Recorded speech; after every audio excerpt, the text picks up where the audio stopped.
the spear and the helmet, even if they're completely naked otherwise. So they were quite easily identifiable. So looking at the iconographic evidence, who was the highest group? And you can see that by far it was the Greeks. And this was very much related to the large number of sacrificial and domestic scenes. Just everyday Greek scenes for everyday Greek people. But again, if we look at the rest of the groups, you can see that there are many other people being represented. In fact, Persian is quite low here. It's being outnumbered by Amazons and giants. And this is something that we're going to look at as well. The idea that Amazons and giants should be linked with non-Greeks rather than Greeks. So we've been looking at it from a Greek point of view, how the Greeks think of the Persians. But one of the things that I was interested in was how was it seen from the other side? So Persians in Greek art are not just portrayed with the curved sword, they're also portrayed with the sagaris, which is this.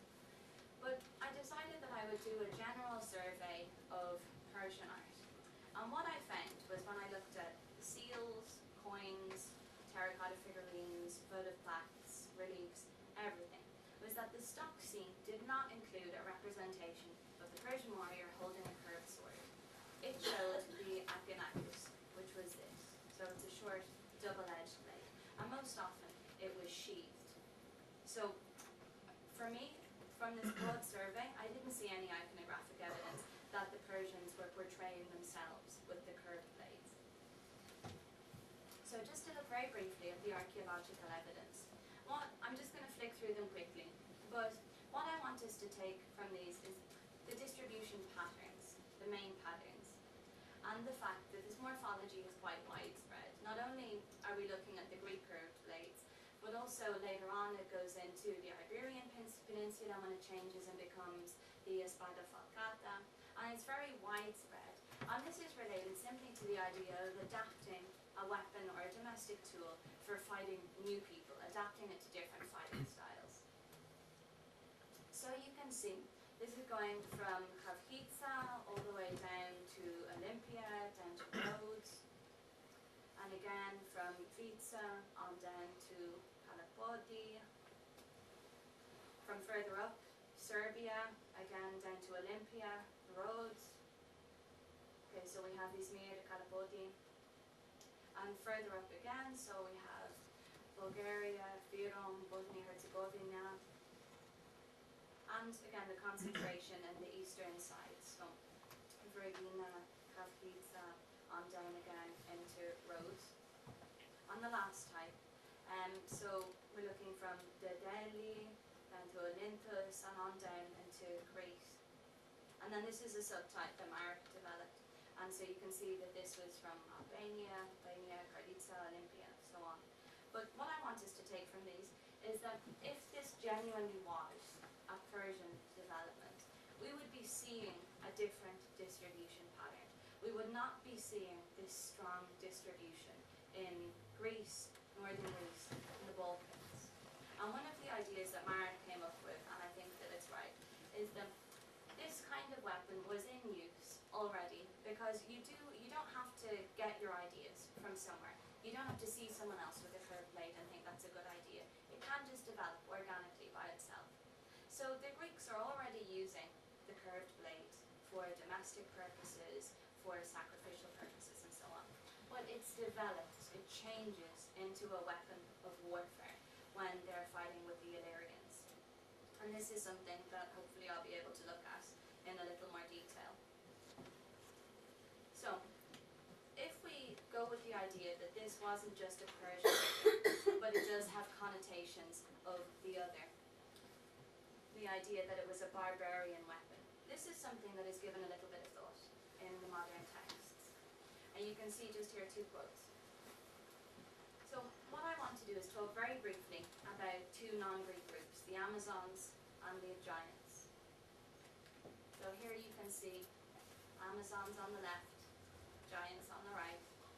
And what's most clear, the difference in portrayal between the good Greeks, the fantastic Greeks, and the barbarian other. So you can see that they're always winning. So Heracles is choking the Amazon queen by the throat, lying on the ground.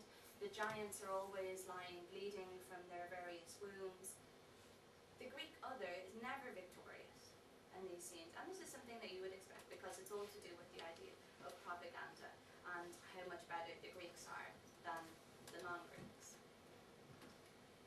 So, as well as thinking about it as a barbarian weapon, not just because it was used by non-Greek people, but also thinking about the idea that it was used to commit barbaric acts. This is something that has not been looked into that much. But in this quote from Rome, he's very dramatic, and he says it's the weapon of the slave owner's murderer, the madman. It's a weapon of war for the barbarians. It evokes in the spirit of the Greeks and associated with combat the idea of the barbarous and exotic, the idea of murder, of crime. And this can be seen with great clarity, for example, in the painted vases, because it's the weapon of the barbarians and of blind brutality. So it's all very dramatic. And there is some truth in this, but what Roux doesn't acknowledge is that it's also used by regular, non-murderous Greeks as well, not just the bad people. But this is interesting. This is where any of you who are squeamish should look away a little. It's not too bad, but there's a little bit of blood. And this was something that I was really interested in. The idea that the wounds inflicted by the curved blade are in fact seen as worse than those inflicted by a straight sword. And this is something that has a grain of truth in it. Because for those of you who have kids, when they fight, you'll see that arms are windmilling and they're chopping at each other. They're not going up and giving someone a sly dig to stab them. And this is referenced in the ancient sources where Roman soldiers are said to have to be taught again and again how to stab, because you have to come much closer to your enemy. So you have the idea of psychological distancing. It's much harder to kill someone when you're that much closer to them. It's easier if you have a bow and arrow, a gun, because you're further away, so it's not so personal. And so when you're hacking and chopping at someone, you're physically further away than if you have to come up close and stab them. But also the ferocity of the wounds is referenced, not only in the iconography, but also in the texts. And this is something that I'm really, really interested in. So the bottom left-hand picture and the upper picture, these are both from machete attacks. And the bottom right-hand picture is from an attack with a Gurkha kukri. So these swords are of the same morphological shape as the swords that we're looking at. And you often find in vases examples of these defense wounds. So hands being held up to protect the head, and this is what happens when you hold your hands up to protect your head. And you can see in the vase where Neoptolemus is chopping at Priam. So was it in fact that the curved blade was viewed as being more barbaric because of these horrific weapons? So if you go and you read some of the stories about Alexander, certainly there are horrific stories about shoulders being shorn off, heads being knocked off with the curved blade. And also if you look at Livy, who's describing the aftermath of Cannae, when he talks about the Spanish curved sword, the espada falcata, he talks about soldiers lying on the ground with their sinews slit, baring their throats and begging to die. So clearly the wounds inflicted by the curved blade are ferocious. And you don't get this same level of mention in relation to the straight swords, in relation to the exifos. So again, this is just to give you an idea of what happens when you hold up your arm to protect yourself. And in the iconography, you don't really have the curved blade being used from horseback all that much. And this is a shame, because it's only used by Scythians, Amazons, and Persians. But it would have been perfect from horseback. And this is something that's emphasized in the literature. So again, in the stories of Alexander, Alexander's on a horse, he's using the curved blade. You have it mentioned a lot of times as being used from horseback. And the morphological qualities of the curved sword make it perfect. Because it's weighted towards the end, towards the tip, it falls forward to meet its target all the time.